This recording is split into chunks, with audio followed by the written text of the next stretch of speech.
I'm Scott Schaefer, founder and publisher of the B-Town blog. Thank you all for being here. We appreciate your community involvement and interest. So welcome to the second of our 2013 B-Town blog candidate forums featuring Marion City Council candidates. I want to first announce, if you could please all turn your cell phones off. We appreciate it just in case. Last time we had a couple go off, and while it adds celebrity, it's kind of annoying. So later tonight we'll be going to questions from you, the audience. And when we do, please direct your questions to all 7 of the candidates to answer.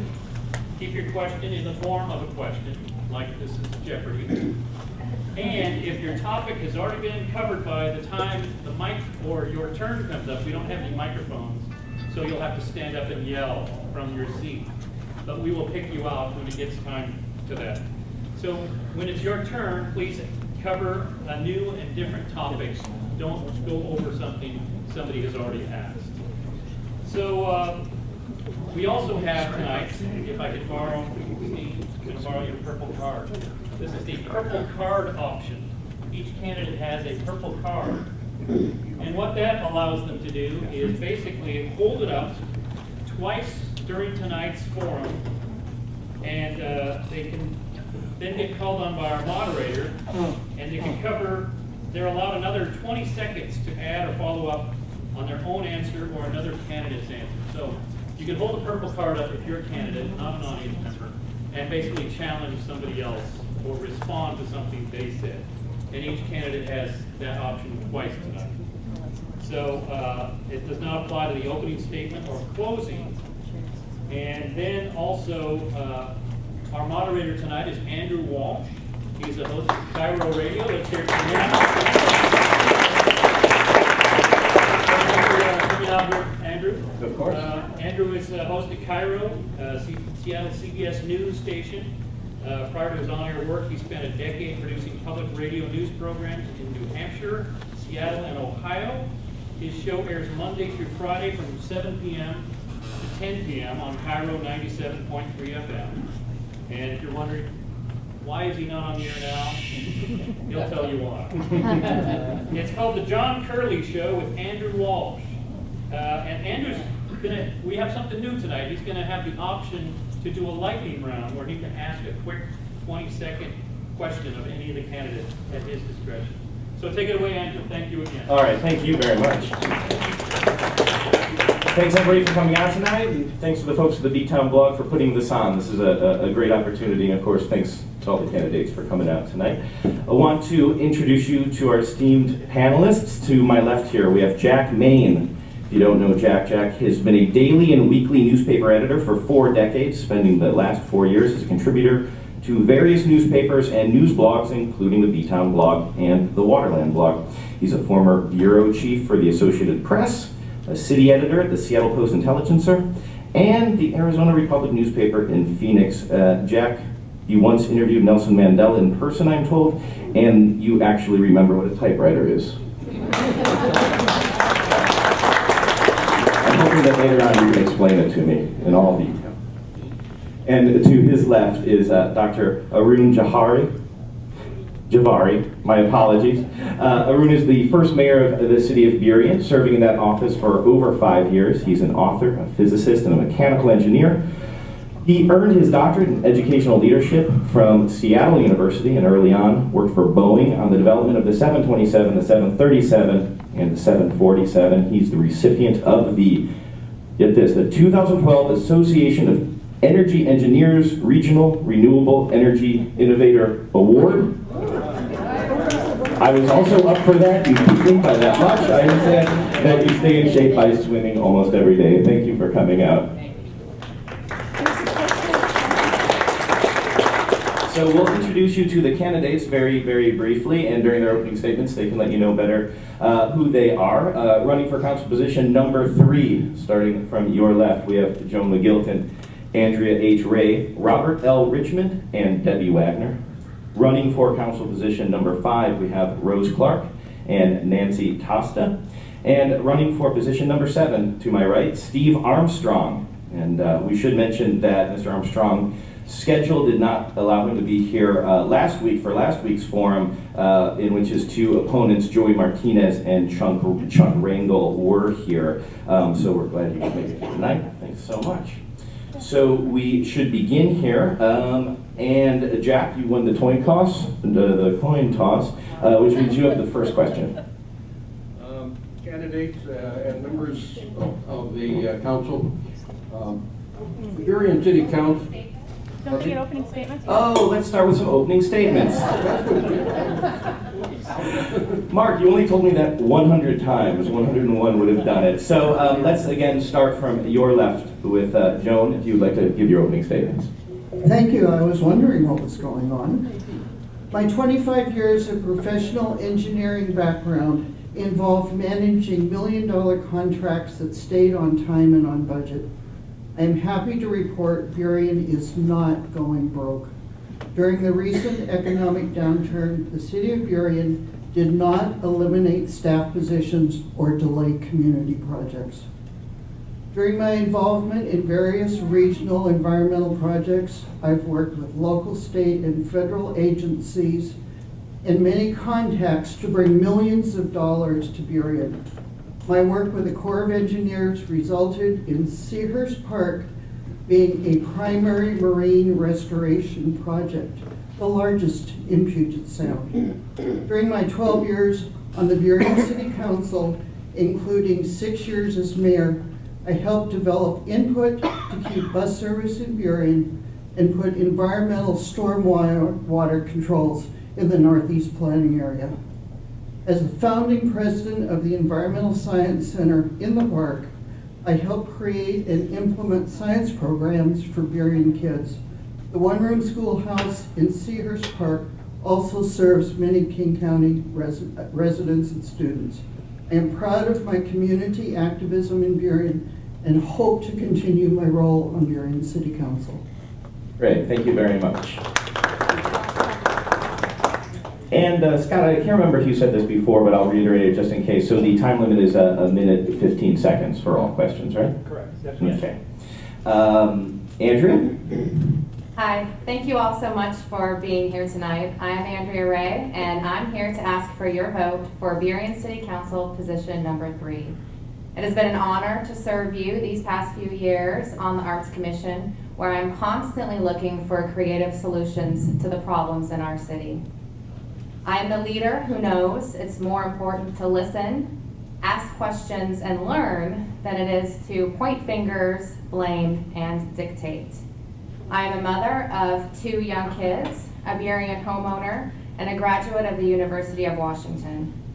I'm a professional project manager at a major nonprofit organization where I help manage and maintain a budget that is $3 million more than Burien's $24 million budget. I negotiate and manage hundreds of contracts each year and am proud of my ability to effectively manage both people and money. I am not a politician. I am an advocate. I am your advocate. We have to return to common sense and common decency to stop pursuing annexation and refocus Burien's attention to public safety, economic development, and our citizens. Thank you. Robert? Good afternoon. My name is Robert Richmond. I am a 11-year resident of Burien. I'm born and raised Pacific Northwest. I myself am not a politician. I am you. Absolutely a regular person. 15 years as a technical recruiter, about 12 years as a real estate agent. I wake up every day wanting to find someone a job and a home. I've noticed, as you have, a lot of things in Burien have kind of gone by the wayside. I plan on receiving your vote to bring Washington State University here, for a sports complex and a science complex. I plan on bringing 4-H, the organization out here, not for livestock, but for urban farming. I want to do pea patches on 153rd Avenue. I don't know if a lot of you have been over there lately, but it is pretty much kind of a dead stick, as I like to call it. I'm very, very active. I'm very, very motivated. I will bring adult sports here.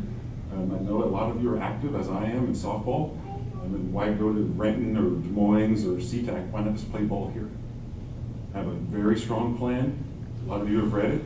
I look forward to your vote.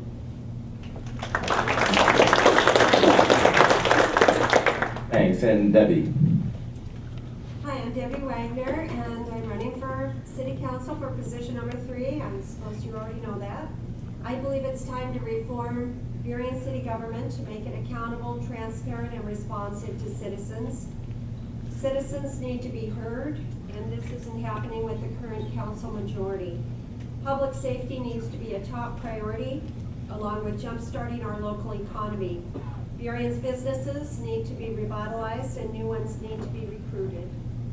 Environmental protection and town square need to be an important part of Burien's planning. With years of experience in financial management and environmental issues, I have the knowledge and skills to guide Burien during these critical economic times. I also want to add that I'm a longtime Burien resident. I volunteered and worked in our community for over 25 years. All of our children have attended Highline schools, and as well as working and volunteering in the community. I've been very actively involved with the city and with issues going on in our community for 17 years now.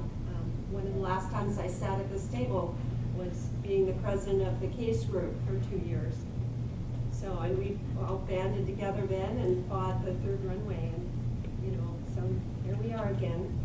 And I would very much appreciate your vote, and thank you for all coming to the meeting tonight to hear what are the important issues and the differences between us all. Thanks much. Running for council position number 5, Rose. Thank you. Thank you so much for being here. Thank you to the B-Town blog for hosting this candidates forum. Debbie mentioned CASE, and I'm happy that she did. I was one of the founders of CASE. That showed us that we could work together in partnership with our fellow cities and the school district. And I've worked for several years to create the Highline Communities Coalition, which is a like body, except we're working on positive things. We are the group that brought to the city, all of the cities in Highline, the need for healthy eating, active living policies that are now in the comp plan. And we've had a lot of good results. Lobby, a nonprofit organization, is one of those. So I'm all about partnerships and working to help people. I believe very strongly in education. I used to work as a library tech at Tiny High School. I know that education is good economic development, as is the arts community. And we are very lucky in this community to have an active arts community that is striving to move forward with a plan to be downtown. So those are kind of the things I'm about. Thank you. Thanks. Nancy.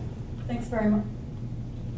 Thanks very much for coming. I'm Nancy Tosta. I've lived in Burien for 17 years, have served on the Planning Commission for the last 4 years as vice chair for the last 2 years. I bring both public and private sector experience to my candidacy. I am not a professional politician.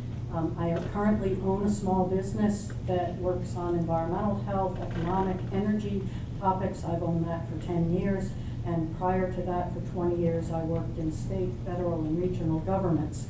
I have 2 reasons that I'm running for council. One is I'm concerned about the divisiveness in the council and in our city. My career has focused on bringing together diverse groups that are addressing complex problems and find solutions that work. I have the skills to listen, to respect diverse opinions, and find common ground to build a council that addresses and meets the needs of our community. And second, I'm really excited about the future of Burien and ask for the opportunity to work with you all to help make that happen. I think we can engage and build on our diverse businesses, our talented artists, our natural resources, the proximity to the airport in Seattle, our committed residents, to balance our fabulous small town amenities against the progressive and appropriate economic development that we'd like to see, and do all of this to improve the quality of our life over the next 20 years.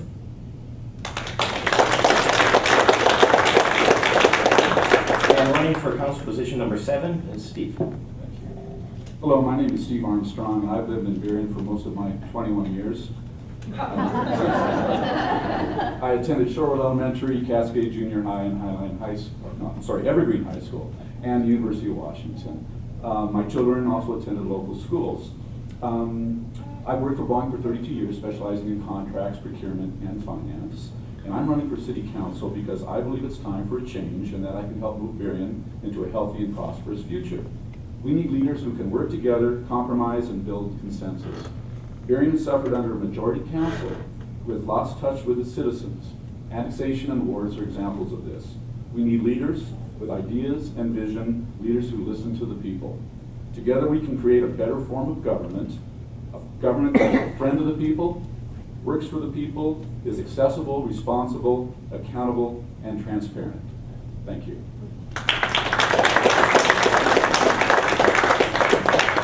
All right, who wants to get to the questions? All right, it is time for the questions, right, Jack? Okay, why don't you go first, Jack? Thank you. The Burien City Council has been a 4-3 split council for the past 2 years. And that split has caused public arguments, community anger, even the departure, in some opinions, of the city manager. What will you do to heal the community wound, or will you be part of the continuation of the intra-council squabbling? Okay, and we'll start with you once again, Joan. That's a loaded question. As being one of the 4 that seems to be targeted, I want to remind this audience for 18 years, including the time that Mayor Nelson served and Mayor Arun Javari served, for 18 years we were a very effective council. What's happened the last 2 years that's caused the divisiveness, and where did it start? I think it began around annexation, which is of course a done deal. The voters said no. The council accepted the no. Why don't we just move on and find another area to be cooperative around instead of divisive? The divisiveness has only been 2 years. Let's see if we can get a council that can move beyond that. Andrea? Thank you. So again, this is a major reason why I decided to run as well. I bring hundreds of people together on multi-million projects every day at work. I think that we need a return to common sense and common decency. When we have differences of opinion, that doesn't mean that we need to draw a line in the sand and say, this is the way it has to be, you're on one side, you're on the other side. We need someone who is willing to come to the middle to find that common ground so we can move forward. When we talk about healing the community, one of my ideas to heal the community and bring more transparency to the government is to create neighborhood associations. So if we had neighborhood associations modeled after the neighborhood associations in Seattle, that would give every citizen an organized and direct impact that they could have with planning and with process within the community. Also, being on the Arts Commission, I saw firsthand how the citizen advisory boards were often cut off from the council, and I would create more direct interaction with the citizen advisory boards to create more of that sense of collaboration and inclusivity. Thank you. Okay, Robert? I'll just go and answer your question as opposed to excuses. A lot of my idea, all of my idea centers around with community involvement. I know not everybody has space in their place for a pea patch per se, but we have room on 153rd. If we get the community out, and especially our elders, we can get everyone out of the community centers and they can come into our pea patches. We'll get to know each other better, as opposed to you live over here, I live over there. That's one idea. Another idea is, again, softball event. Everybody can play softball. It's literally that simple. We have enough fields down right behind Highline High School, PAC, or Kelsey Creek Park. We have a lot of places where we can advertise with our community sponsorships that we can go do softball events and things like that. And I have an anchor tenant idea that centers around high-tech industries like Amazon or Expedia. We have an anchor tenant that comes out. They then essentially do community service and community promotion. Okay, so there's a lot of other options besides annexation and being shoved down our throat that we can do too. I know the CARES program was a big issue as well, and I'll hopefully touch on that later.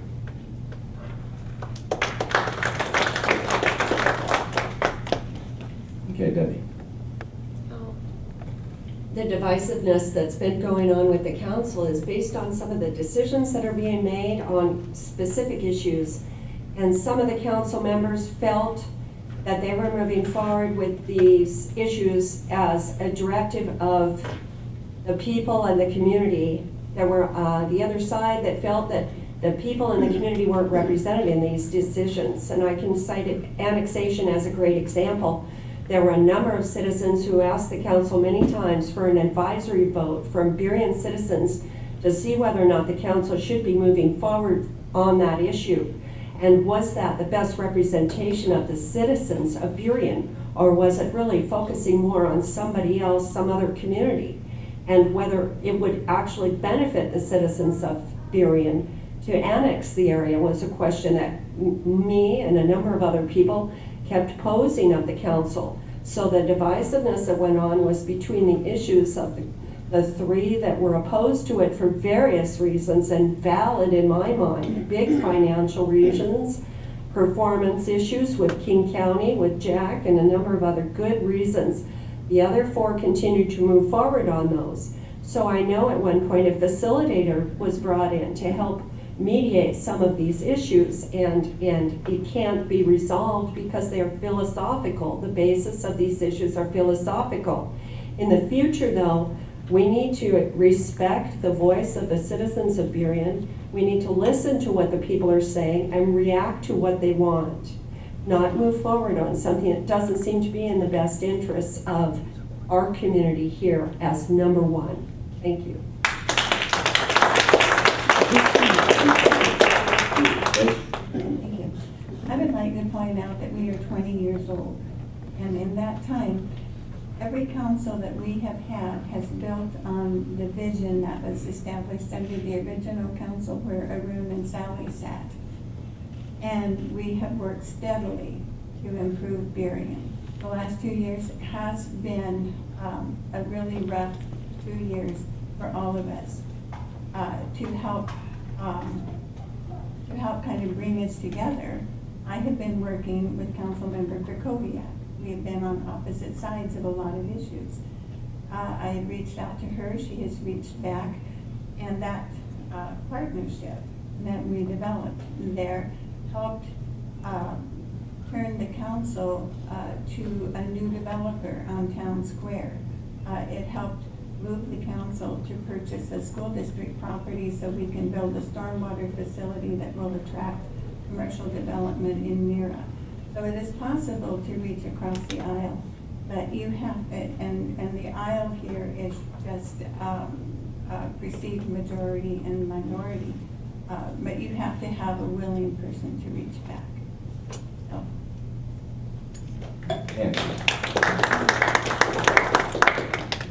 I want to focus on the part of the question about how to heal the wound in the community. And I think being able to listen more effectively and have more forum and mechanisms for members of the community to express their views. I think many people end up feeling somewhat frustrated that the time they have is public comment in front of the city council, and it's not an exchange. There's not that many opportunities to engage. One of the candidates previously mentioned the citizen advisory boards, which is one mechanism, and it does seem that there has been limited opportunity for citizens to engage in those boards and for the council to hear some of those points of view. So I would encourage more interactions, more workshops, more public forums where when there are contentious issues and we know that there are wounds being created in the community, we have the opportunity between the council members, for the council members to hear some of what those community concerns are and make it more of a conversation than a one-way, we're going to tell you what our views are.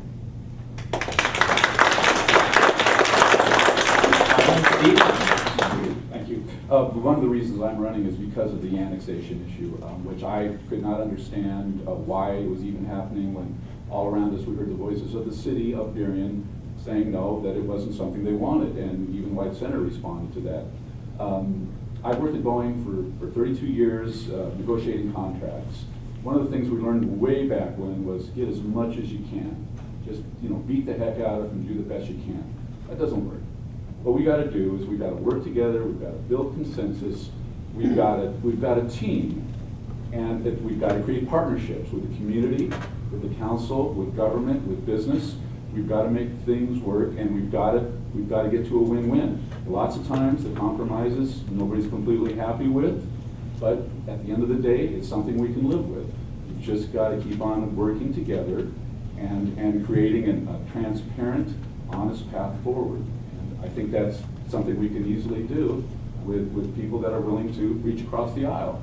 So I'm hopeful that we can change the current status quo and then move into the next phase of our growth, working together. Thank you. All right. Looks like we have a purple card. This is new for me. This means you have 20 seconds. Okay, thank you. The idea of the advisory boards is very good. We used to have council members attend those meetings, so there was interaction. I don't know why that stopped. And during the SMP, I was a council member that pushed council and guided council to having study sessions, so we can have the conversations that Ms. Tosta was referring to. It's been on shaky legs, but I hope it gets better as time goes by. Great. Any other rebuttals? Move on to the next question then. I believe it's your turn, Dr. Javari. This is a leadership question.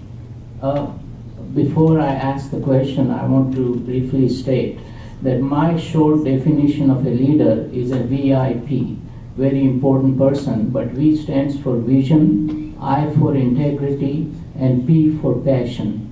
Vision, integrity, and passion, those are the minimum requirements of any leader. So my question is, how do you plan as an elected officials, whether you are new coming to Burien as a leader, as the city council leader, or as a re-election campaign of the existing city council members? How do you plan to use your leadership skills towards the overall decision-making process, and particularly working on shared common vision for Burien? Okay, thanks. And this time, Andrea, you will go first. Great, thank you so very much. So one of my favorite quotes from Gandhi is that leadership is about getting along with people. So I agree that we need vision, we need integrity, we need passion. We also need people that can get along with each other. We need to be able to be collaborative. Part of my vision is about sharing that vision, listening and learning, and then finding that vision together so that we can move forward. I think one of the most important resources that we have as a city are our citizens, and I think that we have not been tapped effectively in order to create the vision that we need as a city. Integrity is also about not just saying all the right things. I think that we're up here and in a lot of ways we're saying all the right things. I think what's more important is that you see our actions and what we're doing. What are we out doing in the community? How are we running our campaigns? Are we running fair, open, and honest campaigns? I'm running a fully transparent campaign. I think that actions speak louder than words, and I'm proud that my integrity speaks for itself on my campaign and in my service in the community, and I thank you.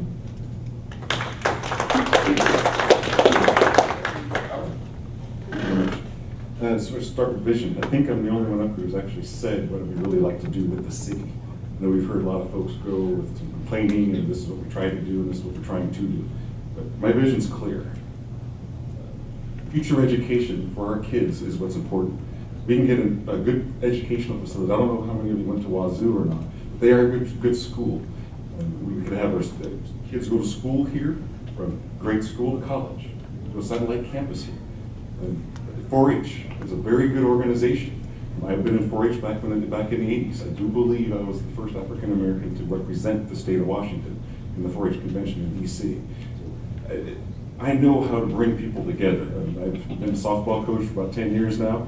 Dealing with adult males with egos is kind of fun.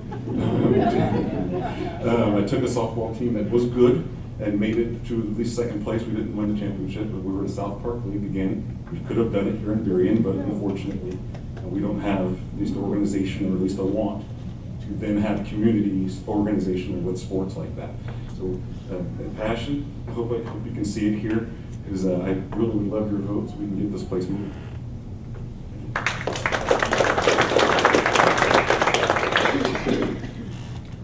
One of the things that I recently did was looked at the vision that we had when we were a new city in 1993.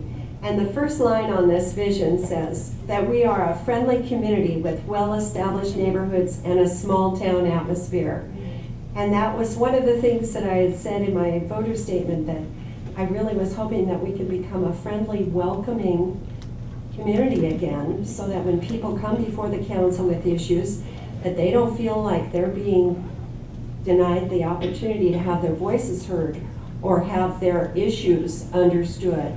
And I think that's something that I felt in the efforts that I've made over the past several years, is that feeling of being shut down or not being considered important in that process.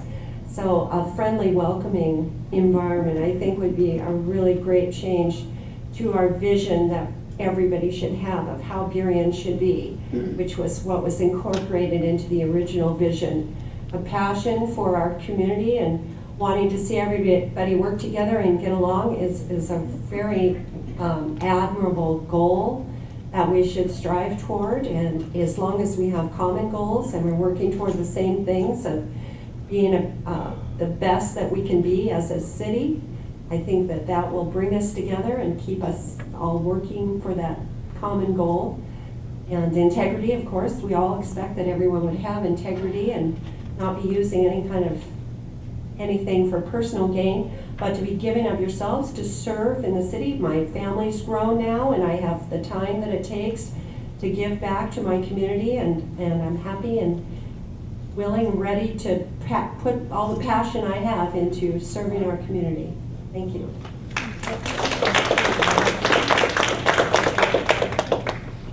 Leadership is being transparent, and it is drawing people together.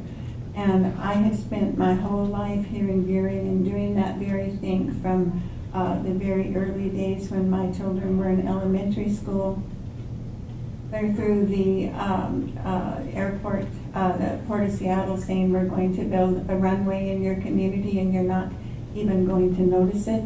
And I helped bring people together from all over Highline to say that is not so, and we are going to address the harm, which we did together. Our city was strong in the beginning because we worked together. I was on the planning commission, and one time I stood in front of council giving my vision for 152nd, which would be people walking down the road, shopping in our local shops, benches for people to sit on. And later a man said to me, I knew when you were talking like that, I knew you were crazy. But now we see those things are happening. I think that's what vision is. It's thinking things outside the box, working hard over a long period of time to make it happen. We did that with 152nd. Town Square is in process. And we have, coming out of the recession, we have a lot of good things to move forward positively with, and I want to be there to support those things.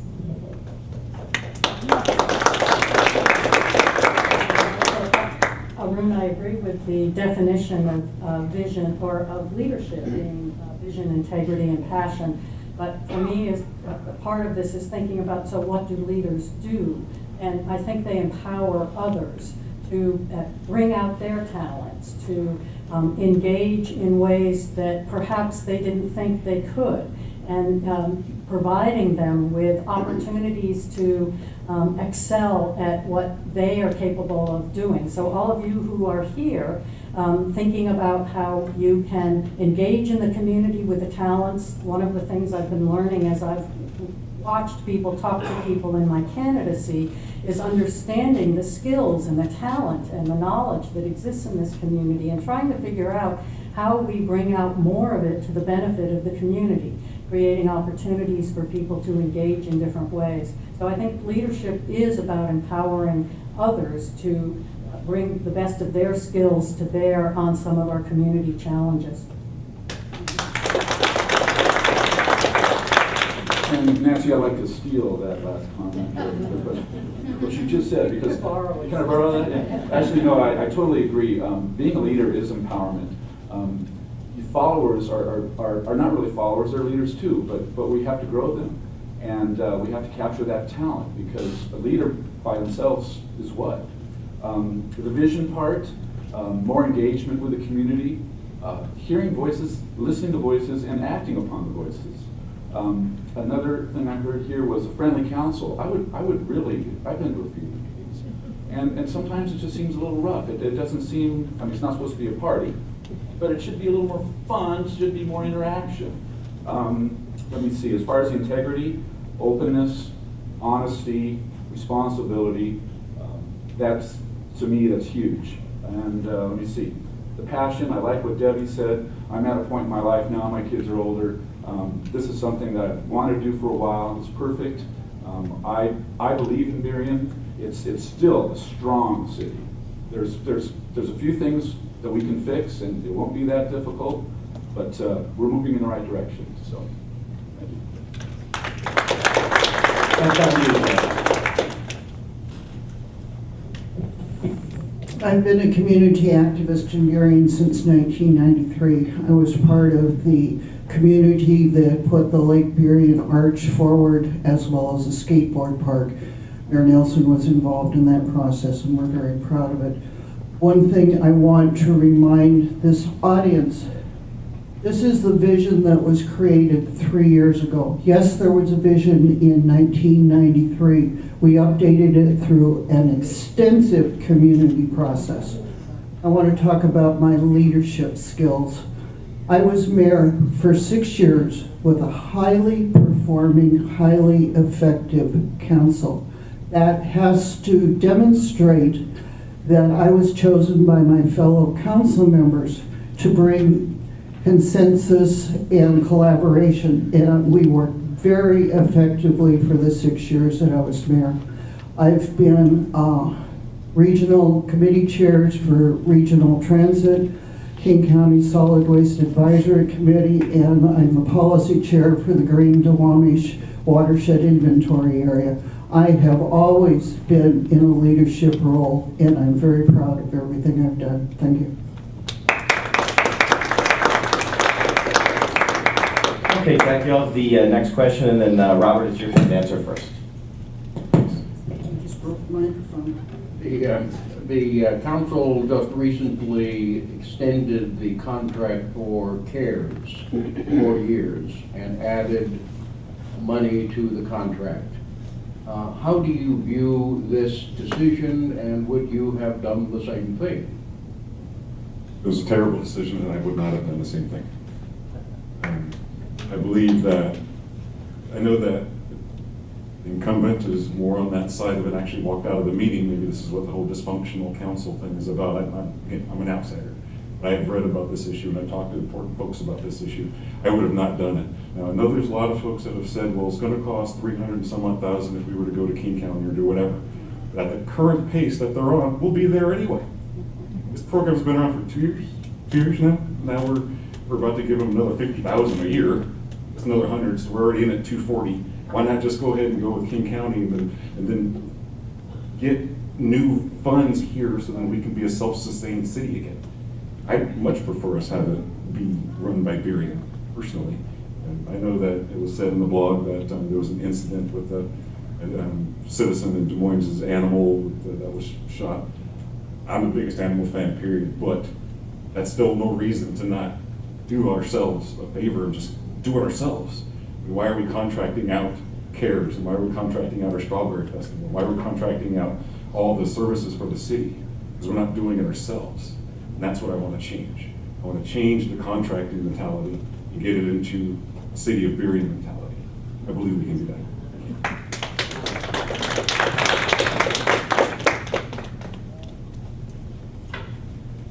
I don't believe that the citizens of Burien are getting the kind of service they expect from their tax dollars with CARES.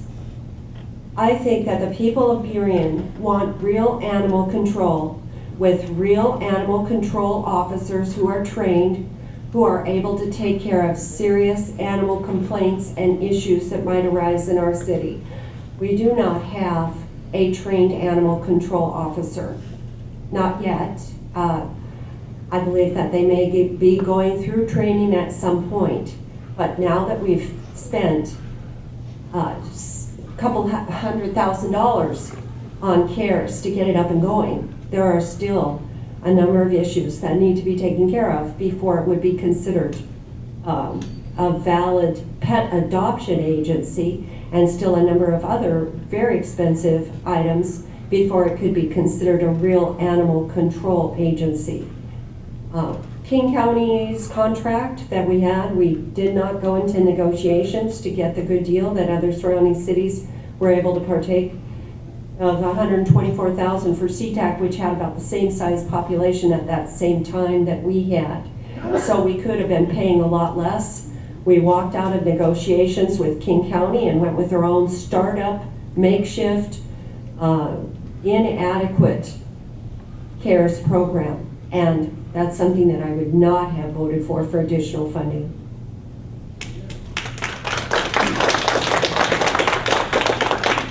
I did vote for CARES, and I do totally support CARES. At the point in time when we had to face this situation, King County came to us with a $300,000 to $400,000 contract, and that was for 2 officers that served most of Southwest County plus Vashon Island, so sporadically we would have an officer here. We decided to see if there was someone in our community we could contract with. CARES is the second group that stepped forward. We have a contract with them. We had an audit. The audit pointed out some difficulties, and they have set about correcting those. I don't think you will ever see a new business starting that doesn't have some problems that they correct as time goes by. The same is true for CARES. So knowing that we were now going to be paying $400,000 for King County, while we have $200,000 for human services, I voted to support CARES through the term of this contract so that we could have a trained officer all the time. Thank you.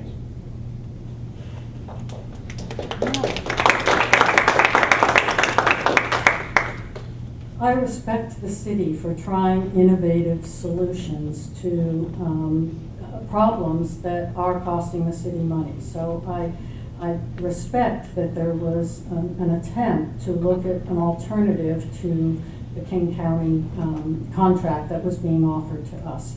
And I think one of the challenges is lack of sort of thoughtfulness about the infrastructure that might have been necessary to have in place to make it succeed. And I think I read the audit report on it. I thought there were positive things about what CARES has been doing, and I think there are things that need to be corrected, and those are being addressed. So I am an advocate for innovative solutions and for the city to find ways. I think what needs to be done with CARES is understanding who has used the services, what are they finding works with the services, and who exactly is thinking they aren't getting the service they need. So perhaps there is a task force there that says, of people who can come together and say, this isn't working, this is working. So I think I would have voted to extend CARES and to put some additional funding into it because I believe that it takes a little while to get a business up and going, and it deserves a chance to try.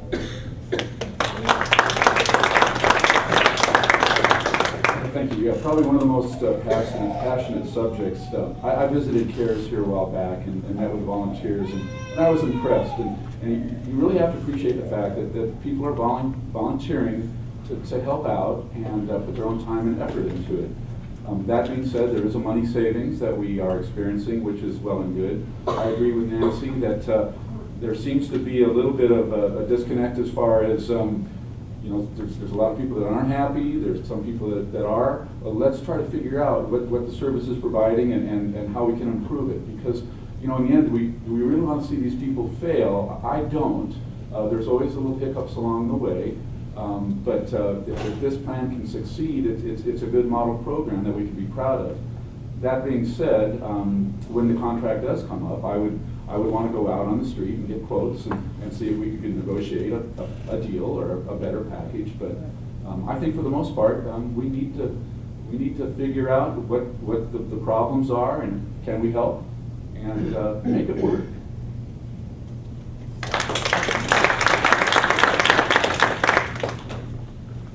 I'm very encouraged to hear the comments from my fellow candidates. I, of course, was one that voted for CARES. My contention had always been Burien is not required to provide animal control services. We decided that it was the right thing to do for the community. Yes, startup was rocky, but with the audit we found out those things that were rocky that could be improved. And one doesn't increase the scope of work and ask for more services without providing money. I'm willing to give CARES this opportunity to make a very strong commitment. I like the fact that we've got 24/7 coverage.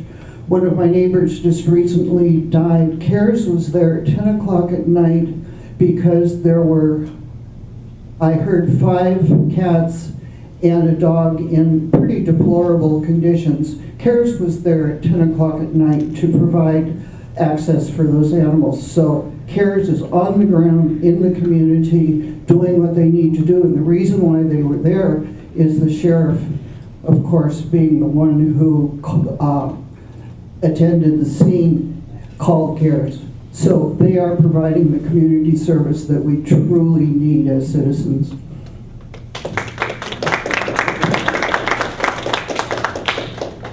Joan keeps trying to break the microphone here.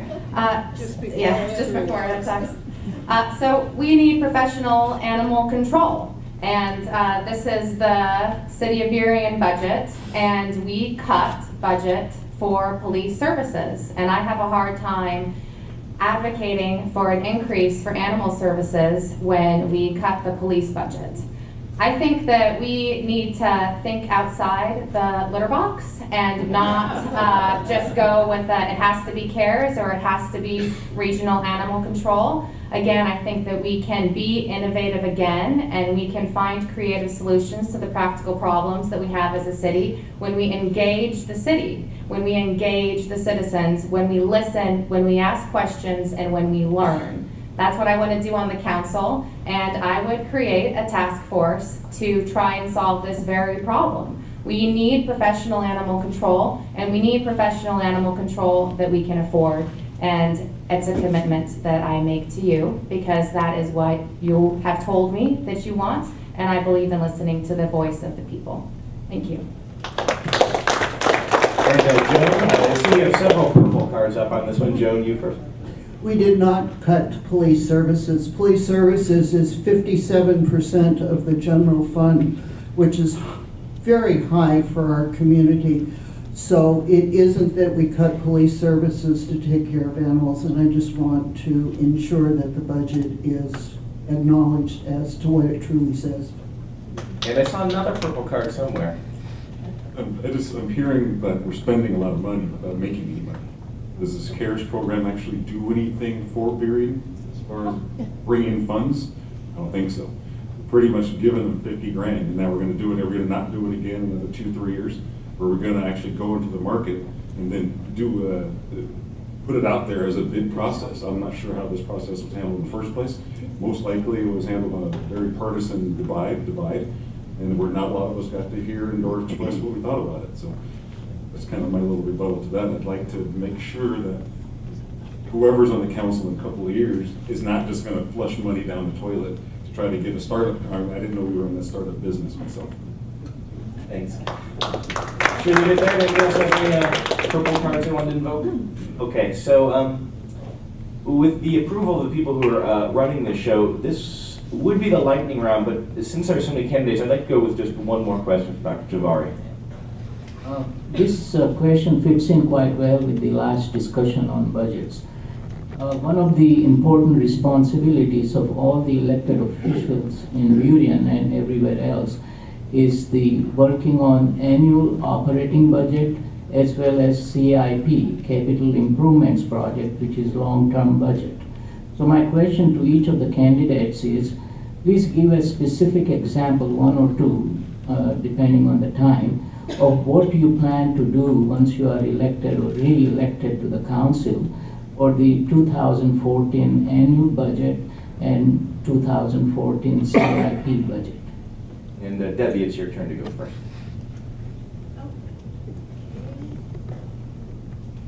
Well, I was having a discussion with my family about this. When as a family, we don't have enough money to make ends meet. We usually don't get a bunch of loans and borrow money from people we like who will actually give us money.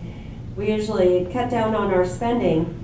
And over this recession period, we had to take pay cuts, and the percentage that we took meant that we had to cut back on our lifestyle. We couldn't buy some of the things that we wanted to buy. We couldn't take trips. We couldn't do a lot of things.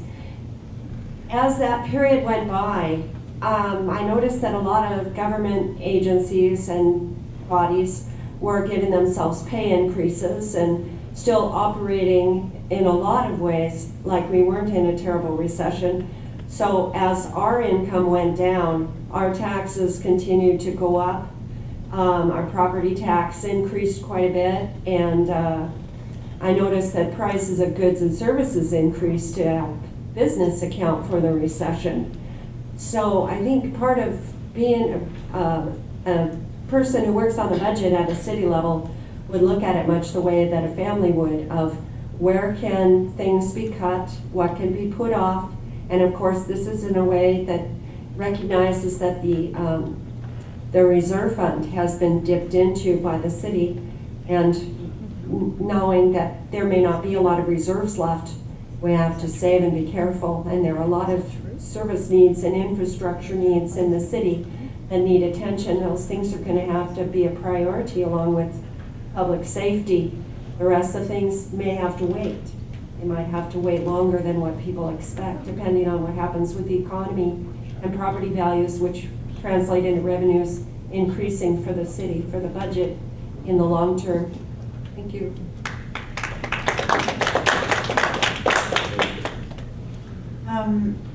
As far as the annual budget goes, we are about to step into an economic development study for our community. That means we're looking at how we can move the commercial side of Burien ahead with the various tools that we have, like the Chamber of Commerce, Discover Burien, and there's a lot of those. I want to look into how much we're giving to each one of those organizations, see what we're getting for each of those groups, and if we should be rearranging that whole pot with the other, with the groups like the chamber that we're getting or using that money for. As far as the CIP goes, it's a very confusing thing. The CIP is actually a planning tool where you list all of the streets, the major streets, the parks, the what have you that you want to improve. By doing that in your planning documents, when you are ready to go out and do maybe a project, you have the documentation for that project in your planning documents, and then you're able to go out for grants. If you don't have that in your plans, if you go out for a project that's not in your plans, your chances of getting funding are pretty low.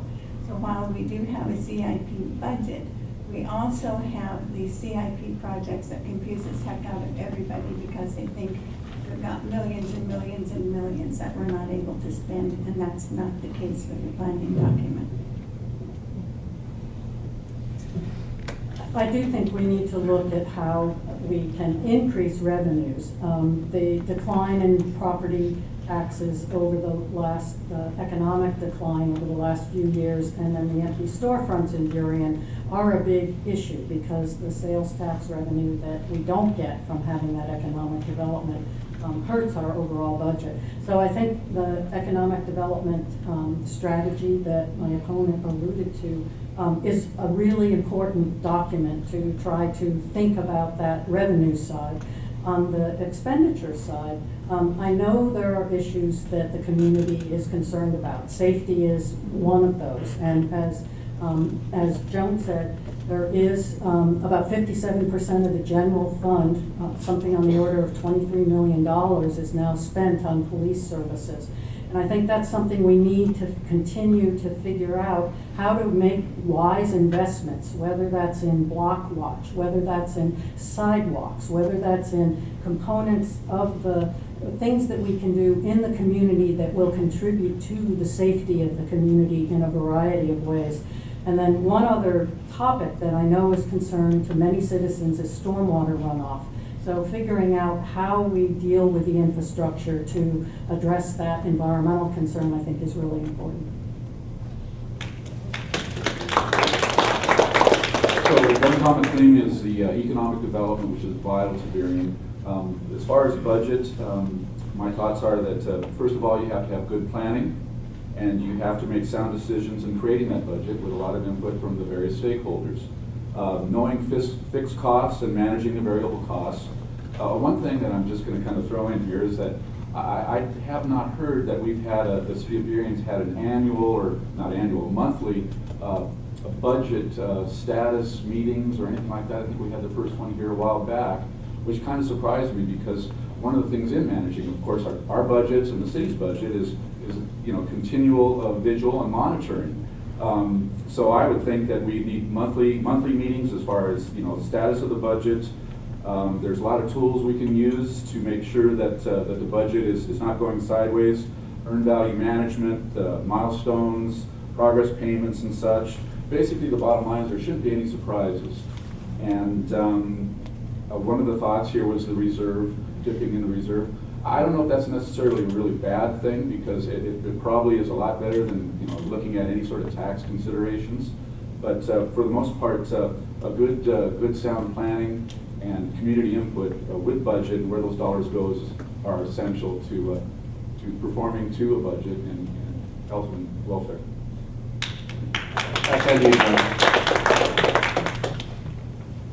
I'd like to clarify the reserve fund. The reserve fund is 10% of our annual budget. It's $2 million. We borrowed $500,000 at the first of the year to reconcile last year's budget and this year's budget. It was paid back within 5 months. I think it's being very responsible. When you say reserve fund, that's rainy day. That's what it's there for, is to reconcile the numbers. I also want to remind this group, with your property taxes, 12% goes to the city of Burien. Almost 40% goes to the schools, 14% goes to the fire district. King County flood levy gets 1%, Port of Seattle gets 2%. So when you say I'm paying property taxes to the city of Burien, I want to remind you that we're seeing 12 cents on the dollar. That's part of our revenue package. That's very important to understand. The budget document is prepared for 2 years. It's a bit different than when the mayor was there. So we get a look ahead not only for 2014, which is the end of our second fiscal year, but then we'll be able this year to prepare another biannual budget. All cities are going that way. King County is on a 2-year budget cycle. So it's a very different way of looking at budget, but it gives the accountability that Mr. Armstrong was looking for.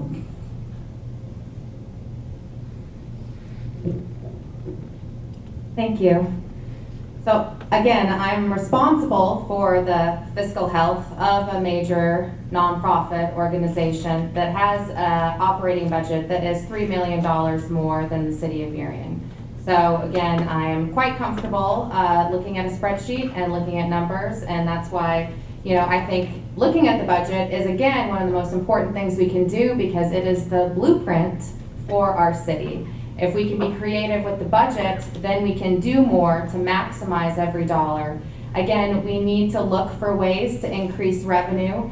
We can't always cut our way to fiscal health. We also need to balance that with more earned revenue sources. And again, increasing the economic development, being more business friendly, being a partner to investors, to bring more money in to the community, to create better jobs, more family wage jobs, to make sure that our residents are adequately and gainfully employed is going to be one of the prime objectives that I have once I'm on the council. And again, I thank you.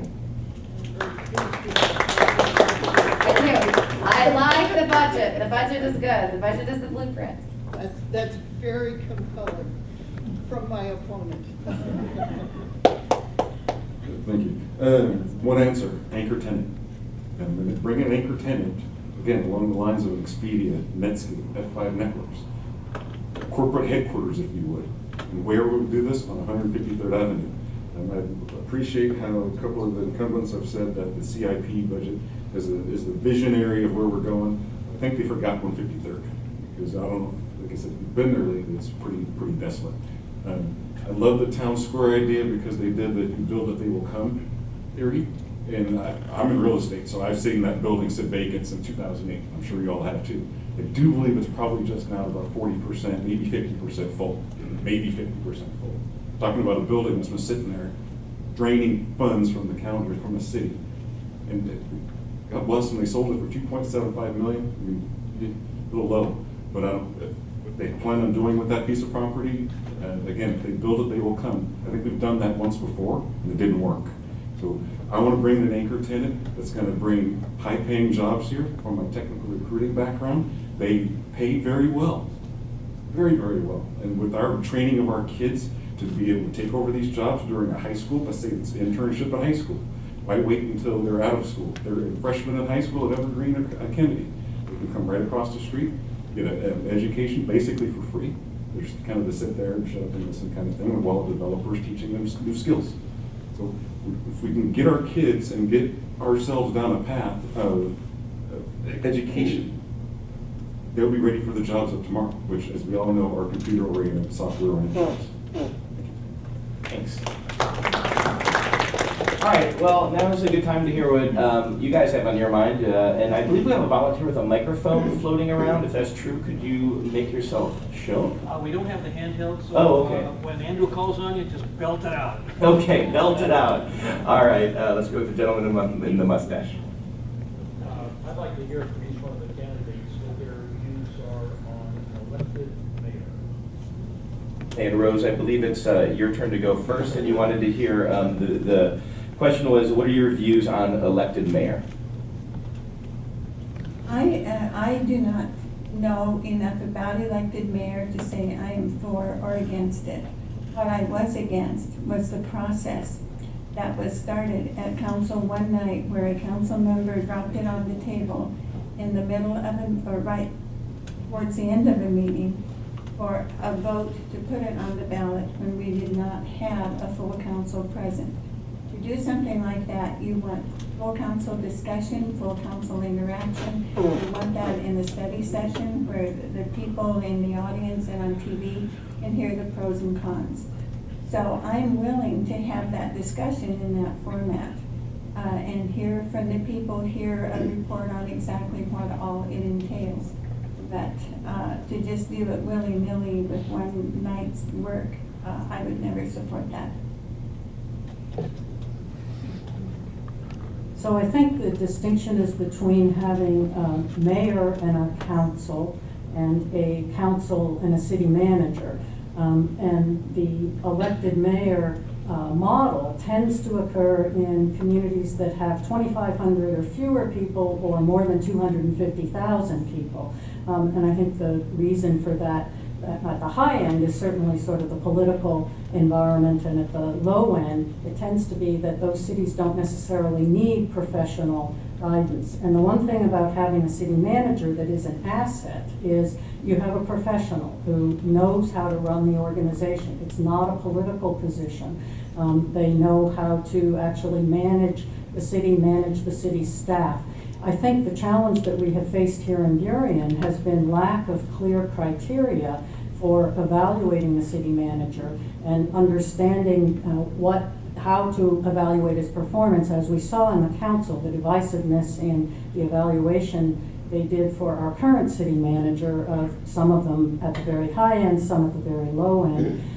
I think that was partly just lack of clear criteria for what was being evaluated. I think a council city manager form of government can be very effective if it's managed correctly.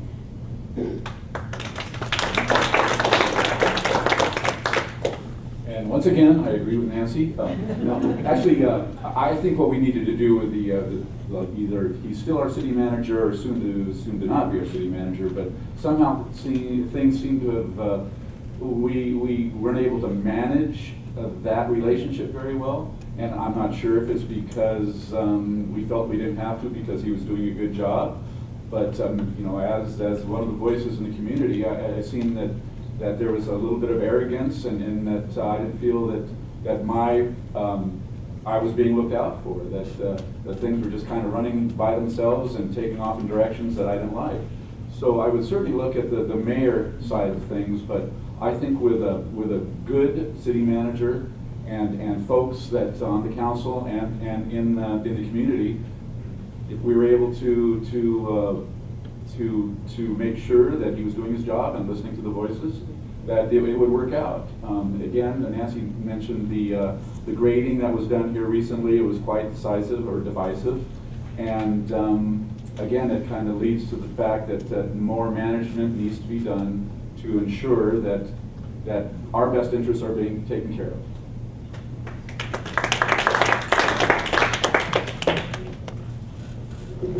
I want to compliment previous city councils. The criteria for evaluation have been extremely effective. It was in this past 2 years when 3 members of the city council were very much opposed to Mike Martin. They looked for everything the city did wrong. Their evaluation was based on the fact they wanted Mr. Martin to leave. Well, he's left. So let's start over. The evaluation criteria makes sense. Let's just use them in a more collaborative, cooperative process. I very much support a weak mayor, strong city manager form of government. I've worked with numerous cities, especially in the South End. They're very effective. It is the bigger cities like Auburn and now Federal Way that have gone to a strong mayor, and they're doing very well. It's not what we need for the city of Burien. So I'm sorry to be as frank as I have been, but the divisiveness was brought forward in the past several years because there was such personal animosity toward Mr. Martin. I'm sorry he's gone, but he is gone, and we'll just move on.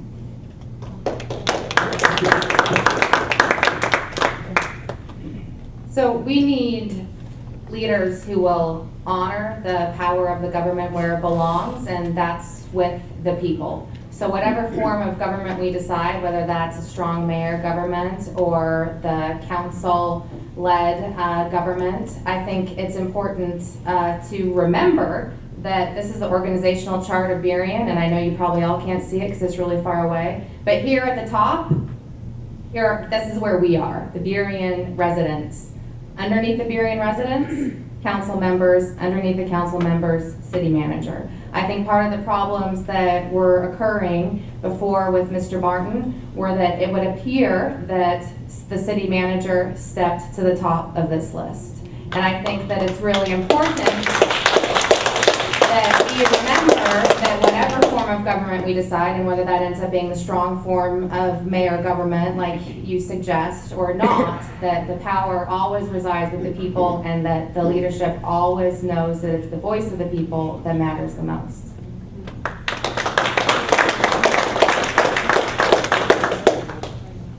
Yes.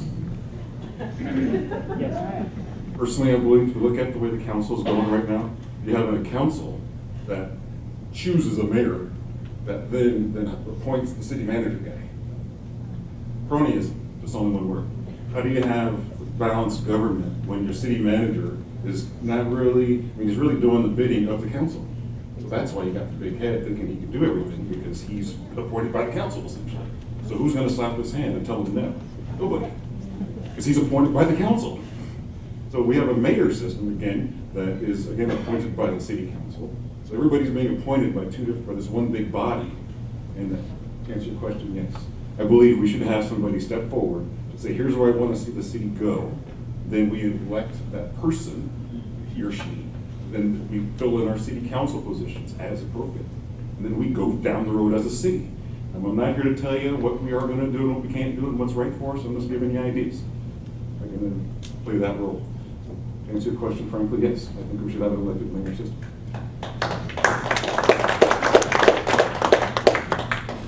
Well, going back to what Rose brought up about the issue that was brought before the council by Jack, during that time when that happened, Jack was asking for a vote from the people as to whether or not the people of Burien would like to have the council manager form of government or an elected mayor form of government. It was only asking for the people to decide what form of government they had.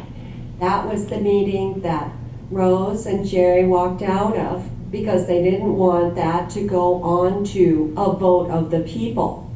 It wasn't about changing the form of government right there without any previous discussion. There had been previous discussion, it had been brought up several times, and it was tabled by the majority of the council who didn't want to entertain that discussion.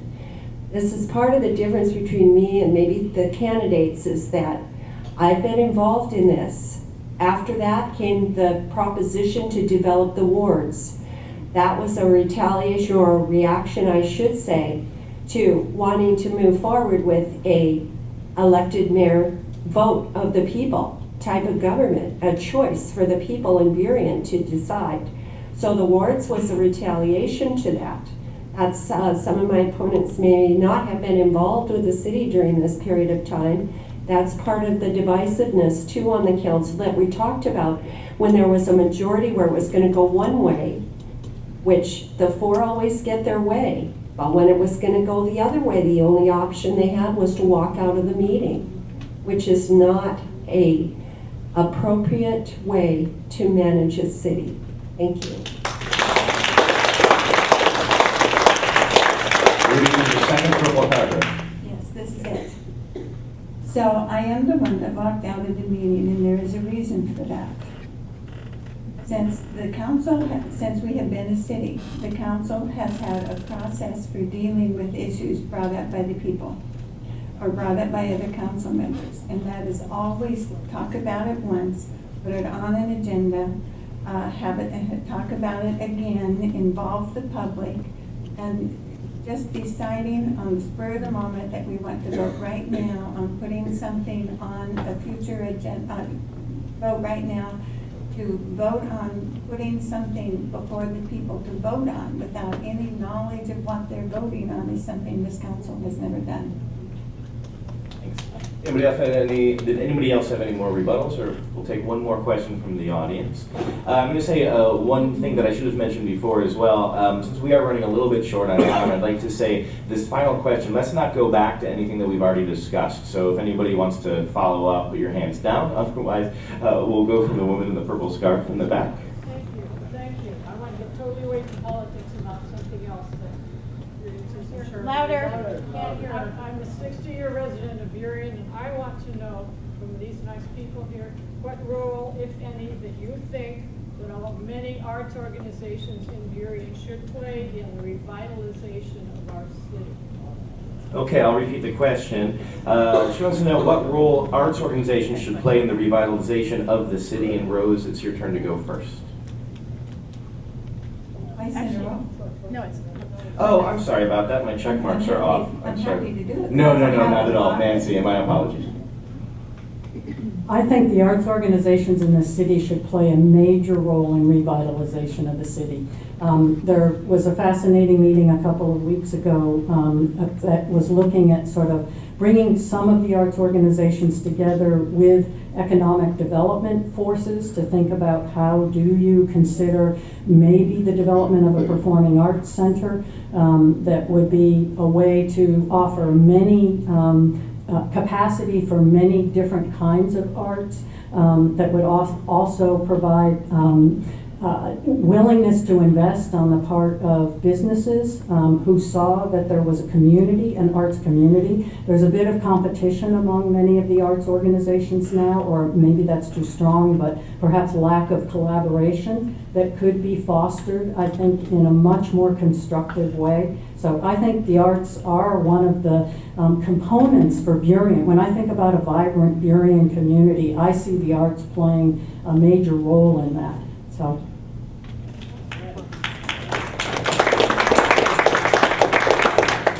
Yeah, I agree as well. The art's valuable to the community, and I think there's a lot to be said for collaborating, because there's a lot of separate entities out there that are in the arts venue field. To bring those together and again to get engagement with the community, with the city, with business, and the schools too. I'd like to see a lot more engagement with the schools with the arts. So I'm a big proponent of that, and it's an essential element of a very healthy city.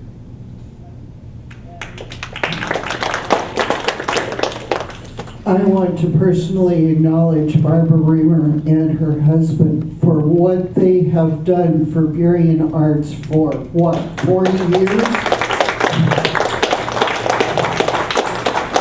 I was on a nonprofit group. It was called Burien Arts Recreation and Cultural Council. We advocated in 1994. It took us 2 years to get the Arts Commission recognized.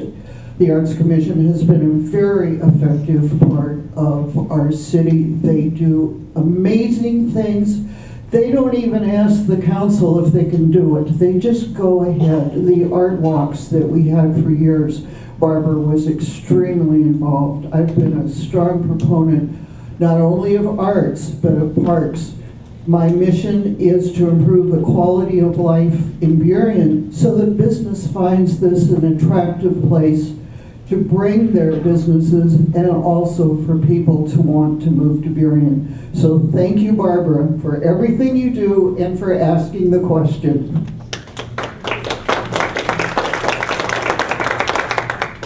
Thank you so much. I am the vice chair of the Arts Commission, and I'm also the chair of the Public Art Committee. So I believe very strongly in the power that the arts community provides to the city of Burien as part of the economic engine that drives our city forward.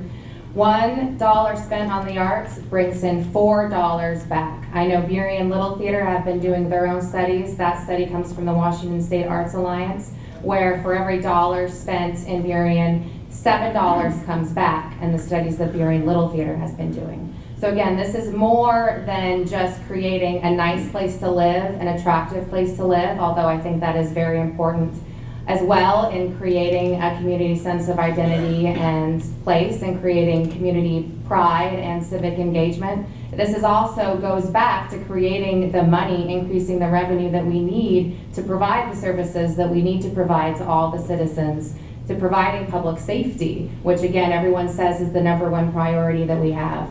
So again, yes, arts, yes, economic development, yes, it is all connected.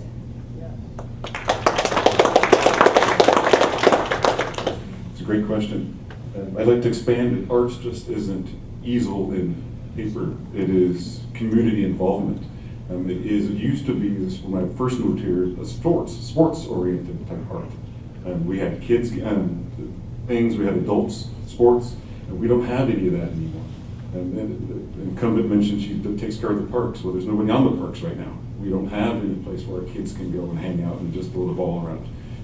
Partly because probably the eye was taking off the ball a little bit and just let the arts community go about its way. I get the Burien newsletter all the time. I'm sure you guys do too. And slowly, little bit by little bit, the arts and things are leaving that article or leaving the community. So I think that once we get the anchor tenant situation settled, once we get other programs in the budget looked at, we can then invest more in the arts as far as the community involvement as a whole.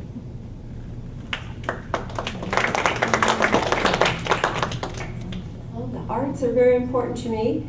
There's a lot of important things in a community that I think help make up a community, and I think art is part of it. It's our culture, it's our identity, it's what we do, it's how we entertain ourselves, it's how we create things that we enjoy to look at, and I'm actually a person who plays in a symphony orchestra, so I'm sort of on the other end of it as a performer, trying to entertain people in a community. So as a musician, and I have been an artist before, I appreciate those things, and I really enjoy what we do have here in Burien. As far as furthering that, as part of the advisory boards and their function in Burien is something that I would like to see integrated with other advisory boards in Burien so that everybody's working together and has a clear vision of what they want to accomplish as a whole and what we would like to be as a community. So I would like to work toward those type of goals of integrating and merging everybody together to find out what their focus is. Thank you. Thank you. The arts are extremely important to bring people to our community to hear or stroll through an arts venue. We brought the arts community together several years ago. And the outcome of that was that we were hoping that they would work together, maybe form a nonprofit and work in the same manner that the Historical Society has done to work towards having a campus that I always envisioned on 153rd. However, we had a recession and that didn't happen and it fell by the wayside. Recently, as my opponent said, that a lot of people in the arts community didn't come together. There is a proposal to put a facilities group together and work with the development community to find a place near Town Square to put a venue that is both for the performing arts as well as space for the visual arts to be. This is a very exciting adventure we are on here. It will help in Burien's economic future. The arts, like education, are both good economic drivers for a community. So I support and have been working with these folks that are trying to move it forward. Great, thanks everybody. So we're going to move on now. This went by really, really fast. Thanks, everybody. And let's go with closing statements. Now, what we're going to do is we're going to do this in the opposite order that we started the opening statement. So we're going to start with Steve here, then on to Nancy, and then down the line. Thank you. First, I'd like to thank Scott and Mark of B-Town Blog for presenting this forum. I'd like to thank Andrew and Jack and Arun very much for facilitating. And I'd like to thank the audience. People like you that get involved are going to make this town better and a place that we're all going to want to live and enjoy. Just in closing, I think Burien is a fantastic place to live. I'm excited to see it transcend from its current paralysis and emerge into the next stage of health, sustainability, vitality, and intelligent growth. Together we can create a better form of government. So thank you, and I appreciate your vote. So I guess it's my turn to say I agree with Steve. That way every time. On the thanks part, I agree with Steve, thank you. And I also want to say I think it is time for change in Burien. I offer that change. My background has allowed me to engage across the country, in the region, and with a lot of citizens. And I see the resources and the opportunities and the tools and the skills that we need to bring to foster ideas, to create new kinds of dialogue that allow us to generate results. I think we need to reduce the barriers to development in our community. We need to create incentives for more people to be able to engage in more creative ways. I want to balance the precious environment. We haven't talked much about that, but we have an incredible resource here. And I should start out by saying I love living in Burien. I travel the world and I come home, and it's how can we not enjoy being here? But I think we need to balance the environment, our environmental interests, with a robust development and an engaged community, so that we all have a city that we sustain and that we're very proud to call home. So I ask for your vote. I am dedicated to working with you creatively, energetically, and passionately. So thank you for being here.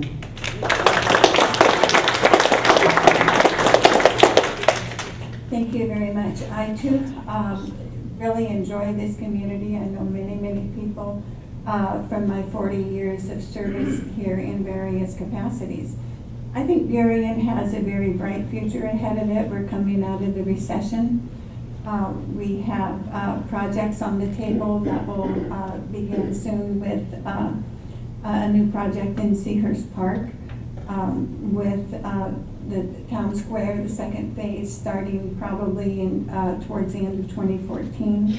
Puget Sound Skills Center will have a new medical arts building that the wellness cluster where I serve is instrumental in helping them get. That's a $16 million new school for our community. And the NERA is moving ahead with a stormwater project that will help attract commercial development. So we're on the road. There are a lot of things going on. I am good at partnerships and creating those and sustaining those partnerships to move those projects and other projects forward. So I too ask for your vote. We all love Burien and we all want to do what is best for all of our people. So thank you. And thank you, Scott, for this forum. I used to do candidates forums a long time ago before I was elected. I know it's a hard job, and you did a great job. Mark. Okay. So, and I want to thank the audience for being here. It's very important for you to meet the candidates in order to make an informed decision. So thank you too.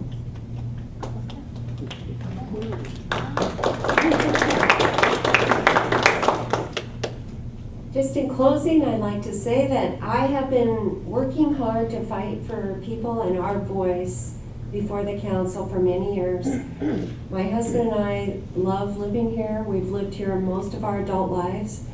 We've worked in the communities, like I've said, for many, many years. We enjoy Burien and we want to help make this the best that it can be. I have been going to the council on issues that I felt were important to us.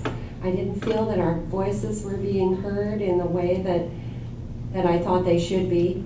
So I'm running for city council to be your voice on the city council, to hopefully represent what you think Burien should be doing in the near future or in the long term. As Rose mentioned, many projects on the table. I'm not sure what some of those are. I'm not sure why we're doing some of those. I'm not quite sure why we're moving ahead on phase 2 of the town square while phase 1 is still sitting empty and not really working on more of a plan to bring in a fulfillment of what that is. But I would like your vote. I'd like for you to understand the issues and where we all stand on the issues, and pick the person who best represents your views. And thank you for your time and for coming tonight. Thank you for having this meeting.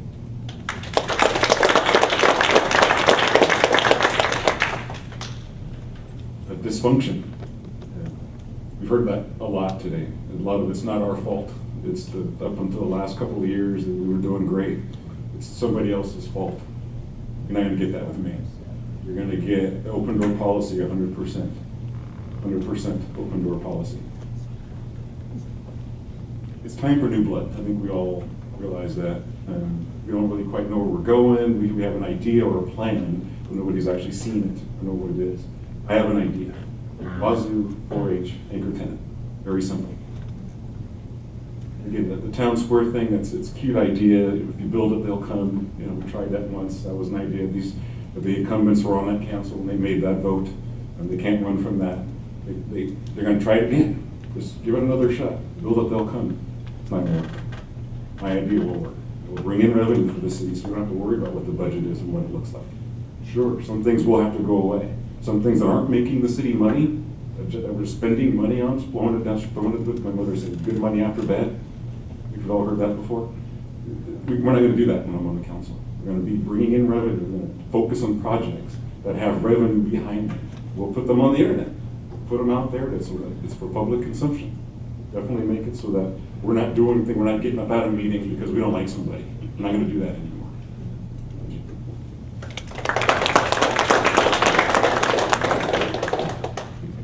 Again, thank you all so much for being here tonight, and certainly for Scott and Mark and for everyone who put this together. We need to elect leaders who will be your advocate. And remember that no matter what the issues are, your voice and your vote are the driving force behind all public policy decisions. I am that leader who will be your advocate, who will always solicit and listen to the voice of the people. I will work to create economic development through partnerships with local businesses, regional economic leaders, and attract investment from companies seeking the best of our assets, our citizens, our location, and our quality of life. I will be a voice for working families and represent the interests of all Burien citizens. And I will be a steward of the environment, ensuring our children will enjoy the same beautiful natural resources we enjoy today. It's time for change. It's time for a positive, level-headed member of the City Council to work with and for you. And I ask for your vote, Andrea Reay, position number 3. Thank you.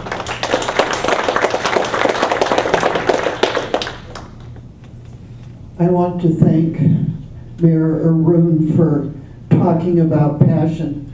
I would hope that you as an audience have seen every one of us sitting at the table being passionate about what's going on in Burien. I think as a community, you're very fortunate to have folks like this sitting at the table, interested enough to put in time, energy, as well as their money and other people's money to look to improve the city of Burien. So thank you all the candidates. I think you did a marvelous job. One of the things I want to comment on that hasn't been covered is the empty storefront syndrome that keeps being brought up. Along 152nd and 153rd, the building owners who make the decisions whether to rent or not rent have either moved out of the state or are not with us any longer, and they've turned the decision-making of those properties over to their family trusts. We're hoping that Discover Burien can really understand the private part of the private-public partnership. We have decided to end the contract with Urban Partners who built the condos. It was an unfortunate time. They had some financial difficulties and were foreclosed on. That wasn't something the city of Burien could prevent. We now have a new developer to move forward with Town Square. We're all very excited about that. This council made the decision to move forward with a new developer, and I'm looking very much forward to seeing that project start early next year. So thank you all for coming. It's been a very interesting discussion, and I've learned an amazing amount that I will carry into my campaign. So thank you all. Thanks, everybody. Let's have a round of applause for all the candidates coming out tonight. Thank you guys very much. Of course, Scott, Mark, and everybody at the B-Town blog who put this on, thanks for putting on. This was thanks for inviting me to be a part of it, actually. I'm very honored. It was a fascinating view into your community, and I think it was a great exchange of ideas. And of course, thank you all for coming out tonight. I know everyone in this room has a million things they could have been doing, but this is important to you, and it's so great that you came out. Thank you. Drive safely. For Andrew Walsh.